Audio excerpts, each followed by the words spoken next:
सोच्नुहोस् त, मध्य पूर्वमा एउटा पूर्ण स्तरीय युद्ध भयो भने त्यो कस्तो देखिन्छ होला। आजको यो विश्लेषण एउटा यस्तो विस्तृत विवरणमा आधारित छ जसले हामीलाई घटनाहरूको ठिक केन्द्रमा लैजान्छ। र यसको सुरुवात हुन्छ दुबईको मुटुबाट, जहाँ सामान्य जीवन एकै क्षणमा सङ्कटमा परिणत हुन्छ। आजको हाम्रो यात्रा केही यस्तो हुनेछ। हामी एक व्यक्तिगत अनुभवबाट सुरु गर्नेछौँ अनि हेर्नेछौँ कसरी त्यो व्यक्तिगत सङ्कट खाडीमा युद्धको सुरुवात बन्यो, त्यसपछि यसको विश्वव्यापी असर र यो अवस्था आखिर आयो कसरी भन्ने कुराको पनि खोजी गर्नेछौँ। र अन्त्यमा एउटा गम्भीर प्रश्नमा पनि घोत्लिनेछौँ, के इतिहास साक्षी दोहोरिँदैछ? ल सुरु गरौँ पहिलो खण्डबाट, युद्धको चपेटामा। यो दुबईबाट लिइएको एक व्यक्तिगत विवरण हो। यो कथा सुरु हुन्छ एकजना व्यक्तिको अनुभवबाट। एउटा सामान्य पारिवारिक यात्रा कसरी अचानक सङ्कटमा परिणत भयो जब आकाशमा मिसाइलहरू र ड्रोनहरू देखिन थाले। यो अनुभवले युद्धको सुरुवातलाई एक व्यक्तिगत तहबाट देखाउँछ।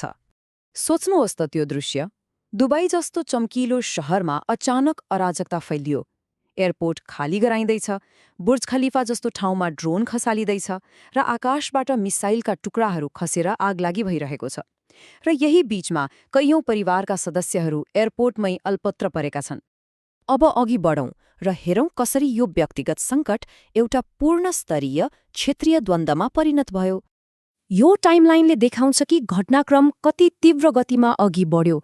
एकातिर अमेरिका र इजरायलको अपरेसन एपिक फ्युरी सुरु भयो र केही घण्टा नबित्दै इरानले अपरेसन ट्रू प्रमिस 4 मार्फत जवाफी हमला थालिहाल्यो। यो लक्षित हमलाबाट तुरुन्तै प्रतिशोधको आगोमा बदलियो। र त्यसपछि एउटा यस्तो घटना भयो जसले सबै कुरा बदल्यो, इरानका सर्वोच्च नेताको हत्या। यो एउटा यस्तो मोड थियो जहाँबाट पछाडि फर्कने लगभग कुनै बाटो नै थिएन। इरानको सरकारी टिभीले नै यो घटना पुष्टि गरेपछि पूरै क्षेत्र युद्धको आगोमा धकेलियो। यो आक्रमणको उद्देश्य के थियो त? डोनाल्ड ट्रम्पको यो डरलाग्दो भनाइले धेरै कुरा प्रश्न पार्छ। उद्देश्य थियो इरानको निर्णय लिने क्षमतालाई नै सखाव पार्नु।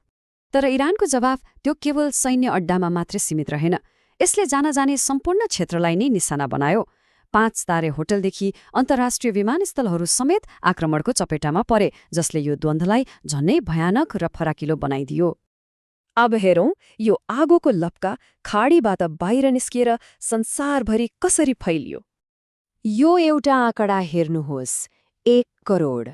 यो भारत जस्ता देशहरूका लागि कति ठूलो मानवीय सङ्कट थियो भनेर देखाउँछ। यी ती नागरिकहरू हुन् जो यस क्षेत्रमा बस्छन् र काम गर्छन् र अचानक युद्धको बीचमा फँसेका छन्। युद्धको सबैभन्दा क्रूर र हृदयविदारक अनुहार सायद यही थियो। एउटा प्राथमिक विद्यालयमा बम हमला, त्यो पनि दिनको समयमा जब विद्यालय निर्दोष बालबालिकाले भरिएको थियो। यो युद्धले निम्त्याएको सबैभन्दा ठूलो मानवीय क्षतिमध्ये एक थियो। एकातिर यस्तो मानवीय क्षति अनि अर्कोतिर इजरायलको आधिकारिक ट्विट आउँछ, इजरायललाई आफ्नो रक्षा गर्ने अधिकार छ। यो आधिकारिक बयान र जमिनमा भइरहेको वास्तविकता बीचको भिन्नता साँच्चै नै कठोर छ, खासगरी जब पहिलो आक्रमण इजरायल र अमेरिकाले गरेको थियो भन्ने कुरा याद आउँछ। अब कुरा गरौँ अर्थतन्त्रको, खासगरी तेलको। इरानले स्ट्रेट अफ होर्मुज बन्द गर्ने धम्की दियो।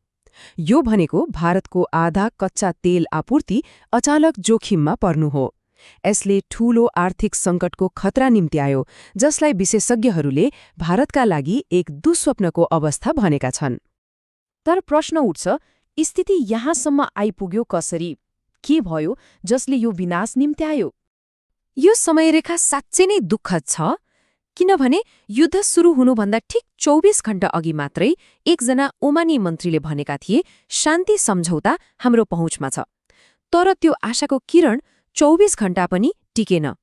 यसले के देखाउँछ भने जब बाहिर शान्तिको कुरा चलिरहेको थियो, भित्रभित्रै युद्धको तयारी भइसकेको थियो। माथि हात मिलाइदै थियो, तर तल युद्धको लागि लबिङ चलिरहेको थियो। सैन्य हमला गर्ने निर्णय धेरै पहिले नै भइसकेको थियो। अब अन्त्यमा एउटा महत्त्वपूर्ण प्रश्नमा विचार गरौँ, के इतिहास दोहोरिँदैछ? यो द्वन्द्वका लागि दिएका तर्कहरू सुन्नुहोस् त। तानाशाह हटाउने, लोकतन्त्र र स्वतन्त्रता ल्याउने।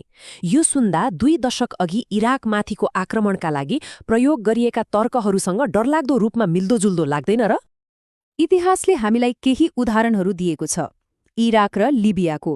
त्यहाँ पनि विदेशी हस्तक्षेप मार्फत शासन परिवर्तन गरियो, तर त्यसपछिको परिणाम के भयो? अझ ठूलो अस्थिरता र नागरिकहरूका लागि झनै खराब अवस्था। यो एउटा कठोर चेतावनी हो। र यसले हामीलाई एउटा अन्तिम तर सबैभन्दा गम्भीर प्रश्नमा ल्याएर छोड्छ। के इरान अर्को इराक वा लिबिया बन्नेछ? यो प्रश्न केवल एक राष्ट्रको भविष्यको बारेमा मात्र होइन, बरु सम्पूर्ण विश्वको स्थायित्वको बारेमा हो। र यसको जवाफ इतिहासले कसरी दिनेछ त्यो हेर्न बाँकी छ।